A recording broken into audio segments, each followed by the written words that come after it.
Bienvenido a la semana número 3 de este curso y hoy día vamos a hablar sobre el participio. Los participios son los verbos que terminan en ado o ido. Hay hartos verbos en español que terminan en ado o ido, aunque hay algunas excepciones que son los verbos irregulares.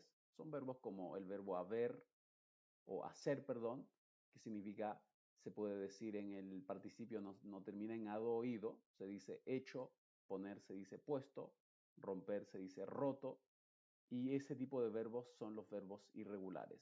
Pero la gran mayoría de verbos en español son verbos regulares que terminan en ado o ido. Por ejemplo, hablar sería hablado. Luego comido, escrito.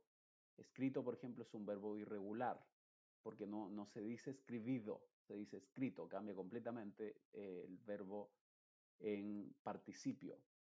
Correr, corrido, nadar, nadado, leer, leído y cosas por el estilo. Por ejemplo, responder, respondido, morir, es diferente, si tú te fijas, morir es un verbo irregular que se terminaría diciendo como muerto, porque uno no dice morido, sino que muerto. Soñar, soñado, recordar, recordado, gastar, gastado, vender, vendido. La gran mayoría, si tú te fijas, termina en ido o en ado. Y hay algunos que son totalmente diferentes, que son efectivamente los verbos irregulares o los verbos rebeldes, como decir, que se dice dicho. La gran mayoría de verbos en pasado participio terminan en ed en inglés. Por ejemplo, started significa empezado, moved significa mudado, loved significa amado. Y no hay que confundir este pasado participio, que son los que hemos mencionado, con el pasado simple, porque muchas veces el pasado simple y el participio se escriben exactamente igual. Sobre todo esto pasa en la gran mayoría de verbos en inglés que son regulares, que son estos verbos que en español también terminan en ado, ido.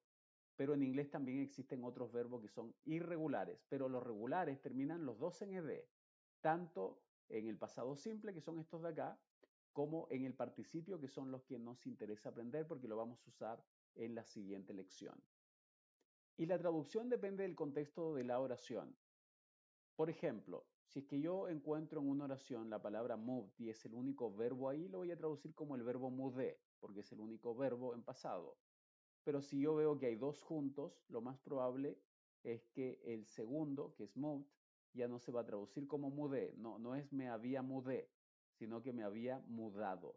Termina en ado o ido.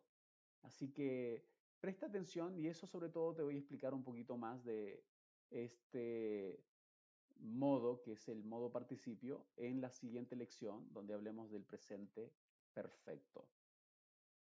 Y en otras ocasiones, el pasado participio aparece en oraciones pasivas después del verbo be. Por ejemplo, la casa fue construida. Ese was se está traduciendo como fue y construida, ¿te das cuenta? Este construida o escrito o pintado o reparado son lo que estamos viendo que son el modo participio, los verbos en participio. Y normalmente cuando está un participio necesita otro verbo más, como el verbo have también, que vamos a ver después, o el was, y ahí va a tener más sentido la oración y vas a poder traducirlo mejor al español. Y en inglés no todos los verbos en pasado participio terminan en ado o ido, que en este caso la gran mayoría de verbos en inglés deberían terminar en ed. Eso que hemos visto un poco más arriba, donde hay muchos verbos que terminan en ed, eso se llaman los verbos regulares. La gran mayoría en inglés también son regulares, pero existen algunos que son irregulares y yo te voy a dejar una lista que están debajo de este video. Por ejemplo, el verbo be es irregular, y aquí, después de los dos puntos, yo te dejo el pasado simple y luego el pasado participio. La gran mayoría de veces, el pasado simple y el pasado participio son diferentes. Y aquí lo que estamos tratando de aprender es el pasado participio porque lo vamos a necesitar para la siguiente lección. Lo importante es que tú tienes que memorizarte estas palabras, o sea, no son tantas, y que tú lo revisas. Lo que más me importa es que tú sepas que hay una diferencia entre el pasado simple y el pasado participio. El pasado participio nosotros lo vamos a ocupar en los tiempos perfectos, por ejemplo, y después en la siguiente lección vamos a hablar precisamente de uno de los tiempos perfectos, que es el presente perfecto. Y luego el del medio lo vamos a ocupar en el pasado simple, que después lo vamos a hablar también. Y lo importante acá entonces, como dije, es simplemente que te memorices esta lista de palabras. Hay algunos verbos incluso que no cambian nunca. La escritura sigue igual tanto en pasado simple, que después lo vamos a ver, el pasado simple, y en participio, que es lo que estamos tratando de aprender. Recuerda que el pasado simple simplemente es, por ejemplo, yo corté. Yo me corté el pelo, supongamos. Ese es el pasado simple, que sería estas palabras que aparecen inmediatamente después de los dos puntos.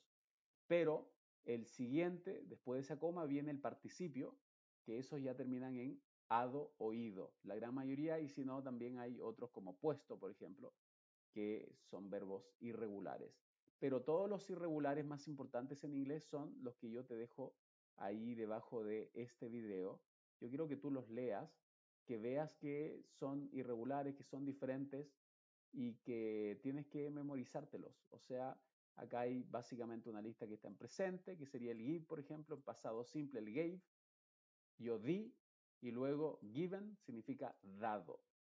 Eso es todo con respecto al participio. Y si tú te memorizas estos verbos, si es que los aprendes, si es que tratas de aprendértelos, yo creo que te va a ir bastante bien, sobre todo cuando se trate de de otro tiempo verbal que vamos a ver a continuación, que se llama el presente perfecto.